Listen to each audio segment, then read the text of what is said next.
Cuando empecé a escribir este video, me topé con una pregunta en mi cabeza. ¿El cine de culto hace referencia al cine como religión o que el espectador que ve este tipo de cine es culto? La idea de cine de culto ha sido tema de controversia desde hace mucho tiempo y, aunque no se llega a un consenso claro, la definición de casi todos los que saben algo del tema es que el cine de culto no nace, sino que se hace y existe gracias al público. El cine de culto se entiende como aquellas películas que no tienen una buena acogida por el público en general, pero que adquieren un estatus a través de un público que encuentra cierto valor en la obra audiovisual. Entrar en esta conversación usualmente implica hablar sobre autores como Alejandro Jodorowsky, David Lynch o Terry Gilliam. No solamente porque sus películas no suelen ser particularmente taquilleras, sino porque presentan una cierta rareza en su esencia o un fuerte componente de búsqueda artística y analítica, lo cual parece no hacerle mucha gracia al público masivo. Muchas de estas películas a su vez han ganado una reputación debido al proceso creativo por el que tuvieron que pasar para ser concebidas. Porque claro, cualquier persona que logre sacar su película soñada luego de casi 20 años merece ser considerada una leyenda. Desastres financieros, temas controversiales, una propuesta estética fuera de lo común y otros factores son los que suelen marcar la conformación de culto que existe alrededor de este tipo de cine o por el contexto en el que aparece en la sociedad. Como sea, este tipo de películas suelen ser reconocidas por tener una mala recepción al principio y consolidar su éxito después. Aquí entran todas esas películas raras, conceptuales, lentas o profundas. Aquellas que buscan brindar una experiencia que trata de profundizar en perspectivas o temas con un ojo un poco más crítico o analítico, en vez de solamente ofrecer un medio de entretenimiento durante un corto periodo de tiempo. Aunque bueno, Star Wars fue un jodido éxito económico en cuanto se estrenó y está casi al borde de ser considerada una religión por parte de muchas personas. Y las películas de Marvel y la trilogía del Señor de los Anillos también serían técnicamente de culto, porque existe una enorme cantidad de personas que si pudiesen elegirían una iglesia en nombre de estos personajes y que a menudo tratan de mantenerlas vivas al disfrazarse para tratar de seguir explorando una y otra vez estos universos. Todo esto abarcando billones de dólares en el proceso. Ante todo, el cine de culto ha sido un tema de controversia debido a que es una etiqueta un tanto difusa que se utiliza muy a menudo para describir justamente aquello que es difícil de etiquetar o clasificar. Desde la aparición del cine, este ha sido muy asociado al espectáculo y el entretenimiento, sin ser visto necesariamente como una posibilidad artística. Cuando los hermanos Lumière inventan el cinematógrafo, lo llevan de gira por el mundo como un acto de feria, como la gran maravilla capaz de proyectar imágenes vivas. Este elemento continúa con las películas de Georges Méliès, un ilusionista francés que vio el enorme potencial de teatralidad que brindaban los cortes y la edición. Desde los inicios del cine se ha visto la fascinación que las imágenes en movimiento producen en el espectador, al permitirles ver cosas que parecen imposibles, mundos y universos que alimentan los más recónditos rincones de nuestra imaginación, que nos hacen olvidarnos por un momento de nuestra propia vida y que nos invitan a sumergirnos en una historia, haciendo a un lado el hecho de que estamos viendo una película. Pero ese no es el tema de este video. El tema aquí es justamente el otro cine, el que invita a vivir la experiencia de ver una película con la conciencia de que se está viendo una película.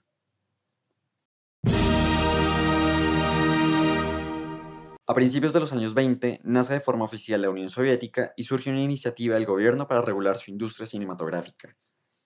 Con el apoyo gubernamental surgieron exploraciones de gente como Dziga Vertov, Sergei Eisenstein y Lev Kuleshov, personas que se tomaron el trabajo de cuestionar la manera en la que el espectador ve y percibe la imagen que se proyecta en la pantalla. Pero, ¿por qué es importante eso? Porque la diferencia entre esta perspectiva y la de la industria de cine en Estados Unidos explica las dos maneras generales de entender el cine en sí mismo. Mientras que en Estados Unidos el cine se vio desde el principio como una especie de espectáculo recreativo o fuente de entretenimiento capitalizable, la Unión Soviética en cambio vio en el cine una herramienta pedagógica e ideológica y... Antes de que me maten, me pongan ropa de guerrillero y alguien alza la voz celebrando la muerte de un castrochavista izquierdoso que fumaba marihuana, debo aclarar que ninguna de las dos corrientes de cine me parece mejor que la otra. De por sí cabe destacar que esa perspectiva intelectual que caracterizó al cine soviético entró mucho en conflicto con la censura impuesta por el régimen de Stalin y que esto a su vez generó la fuga de muchos grandes cineastas que no se alineaban con los ideales que tanto quería promulgar el Estado. Pero vale, esperemos que al menos me dejen vivir para subir este video a YouTube. En pocas palabras, el cine llega a Estados Unidos como una atracción de feria en la que se obtenía entretenimiento a cambio de unas monedas, mientras que el cine en la Unión Soviética se desarrolla como una herramienta de reflexión y de promulgación de ideas. Naturalmente, existe un cierto tipo de conversación entre ambas perspectivas. Muchos de estos directores soviéticos hablaban sobre hacer un cine apartado de los ideales capitalistas, así que en cierta manera hacían películas como respuesta a la industria de Hollywood. Mientras que varias de las películas rusas más importantes de esta época fueron estrenadas en Occidente y vistas por audiencias que percibían la considerable diferencia con el tono, atmósfera y edición del cine norteamericano al que estaban claramente acostumbrados. Un buen ejemplo de esto fue Человек с киноаппаратом. O El hombre con la cámara de cine.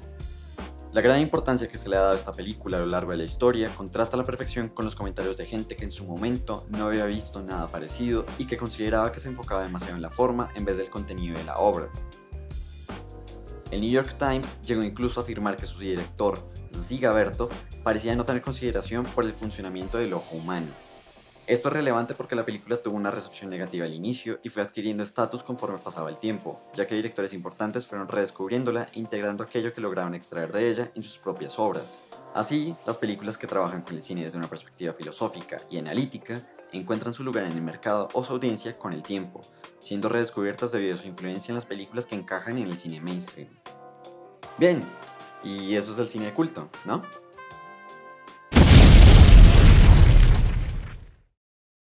Ojalá fuera así de sencillo. El problema con este discurso es que utiliza el término cine de culto para referirse a películas que no recaudaron lo esperado en su paso por teatros, en vez de fijarse más en la respuesta del público a largo plazo.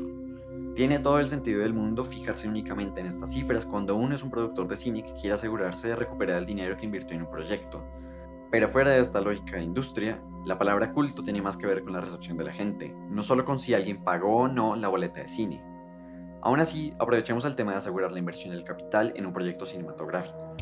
Para ganar dinero se necesita gastar dinero.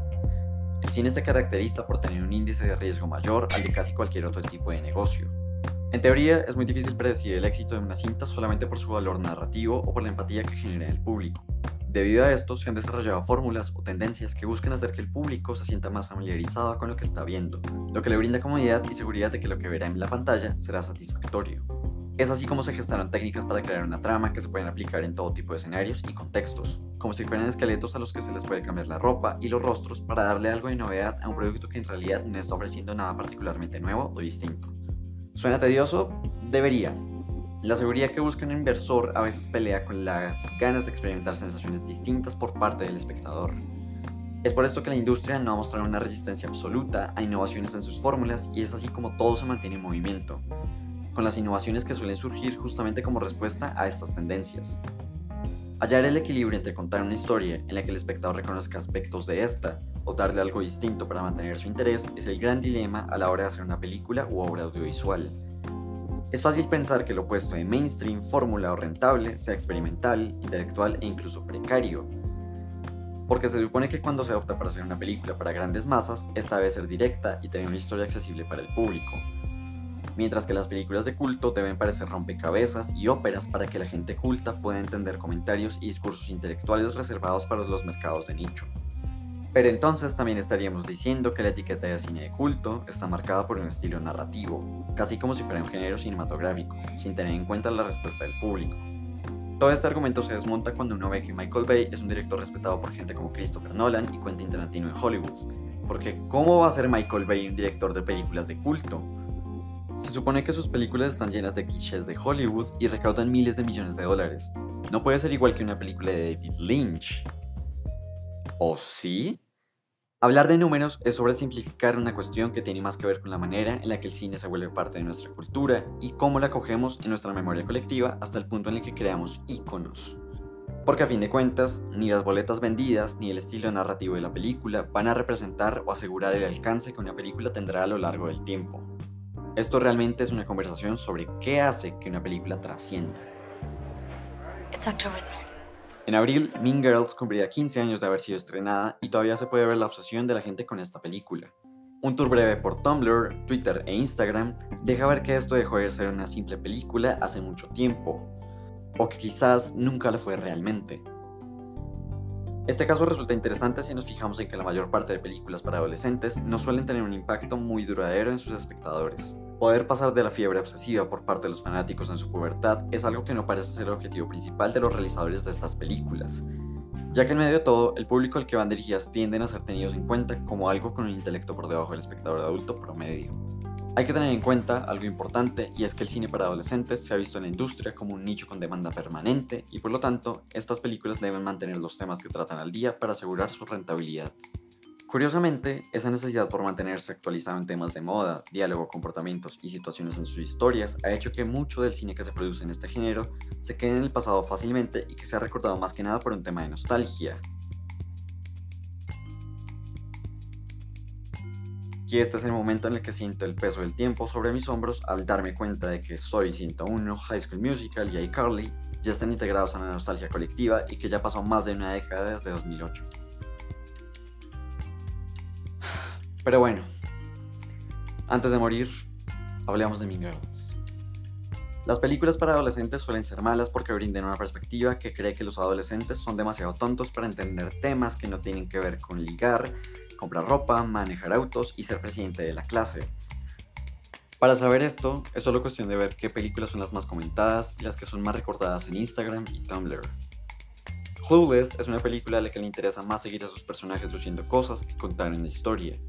Heathers no sabe realmente qué tipo de película es, y 10 Things I Hate About You no tiene nada que ofrecer más allá de los restos de la rebeldía que dejó el grunge de los 90s. Si miramos cine de adolescentes antes de 2004, lo más interesante que se encuentra son las películas de John Hughes.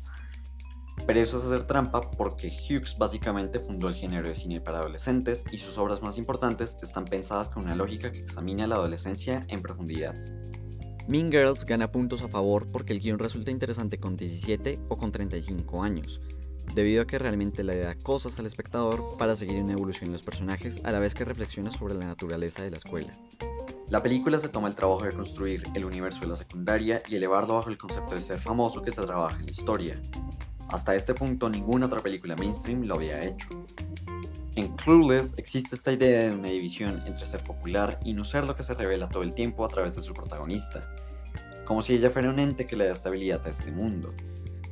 Pero realmente solo llegamos a conocer a otros 7 u 8 personajes con los que ella tiene contacto directo y no llegamos a ver la influencia real que Cher tiene en sus vidas, así que no resulta tan interesante ni se conecta tanto con lo que uno recuerda de la secundaria. En contraste, Regina George es Dios. Ella es capaz de poner de cabeza a la escuela completa y nos lo dejan clarísimo desde que la presentan. El universo de la secundaria de Katie Heron se presenta ante nosotros como un abanico lleno de personajes que tiene al menos una línea de diálogo o un aspecto que los hace memorables en cierta medida. De este modo, Mean Girls toma la fórmula de las películas para adolescentes y le añade color y carisma, algo que obras posteriores no han logrado replicar con el mismo éxito. A todo lo demás hay que añadirle que el guion de Tina Fey se atreve a ir un poco más allá para tratar temas que no vienen a la mente de forma directa cuando se piensa en el cine para adolescentes. A lo largo de la película hay varios momentos en los que se muestran pequeños extractos que dejan entrever un lado decadente de la civilización occidental. I got parents calling me on the phone asking did someone get shot. Este tema se trata en varios niveles de subtexto que son breves pero relativamente directos, a la vez que conservan el tono de comedia y todo lo demás para que no rompan con el tono general de la obra. De hecho, la trama en sí misma sigue esta línea conceptual casi todo el tiempo. Regina George es la cabeza de todo aquello a lo que se le puede llamar mainstream. Ella es lo más admirado, el alfa y el omega, lo que dicta qué se puede y qué no se puede hacer. Y en el momento en el que ésta se desploma, siempre habrá alguien que la reemplace. Katie Heron entra como un extraterrestre a este universo, pero a pesar de esto mantiene un potencial que da pie a que se vuelva parte del grupo dominante. Es algo así como la capacidad que tiene el capitalismo para absorber todo lo que está a su alcance, incluso aquello que surge como oposición al sistema capitalista en sí mismo. Es por esto que el punk ya no tiene nada de punk, porque todo tiene un potencial comercial y lo diferente es capaz de ser vendido hasta que se transforma en el estándar contra el que luego saldrá otra propuesta que reemplazará a aquello que en su momento fue considerado diferente. Y sí, soy una persona lo suficientemente inteligente para saber que comercial no necesariamente significa malo. Creo que no hay que ser un genio para ver todo esto en una película como esta. Podré estar sonando como una de estas personas que ve referencias e indicios de teorías conspirativas en toda parte, pero en medio de todo creo que se pueden hacer todo tipo de analogías aquí, así como con cualquier otra película, ya que vale la pena no subestimar a una obra y ver qué se puede extraer de ella. Después de todo, si según los críticos más respetados, un lagarto gigante que escupe fuego puede representar la bomba nuclear y su impacto en Japón, no veo por qué un grupo de adolescentes en una secundaria no puede usarse para hablar sobre la decadencia del status quo. Las interpretaciones en el cine pueden sonar a locura, pero el punto yace justamente ahí. La gracia del cine no está en lo que la obra tiene en sí misma, sino en que ésta es capaz de revelar algo oculto dentro del espectador y eso es lo que genera piezas de culto. Películas que hacen clic con el público porque de alguna manera parecen hablar de cosas con las que a veces ni siquiera sabíamos que podíamos sentirnos identificados o impactados. Y hallar este tipo de cosas en un mar de historias realmente nos hace creer que hay algo de humanidad en imágenes que se proyectan a través de la luz en la oscuridad, ya sea en una película de 3 horas lenta y existencial o una megaproducción de Hollywood que sepa entretener y manejar los temas con los que está trabajando. Que algo sea entretenido no implica que no tenga valor artístico y las cosas más profundas también pueden decirse desde lugares comunes con los que el público más general puede identificarse. Y bueno, también existe The Room. Oh, hi, Mark.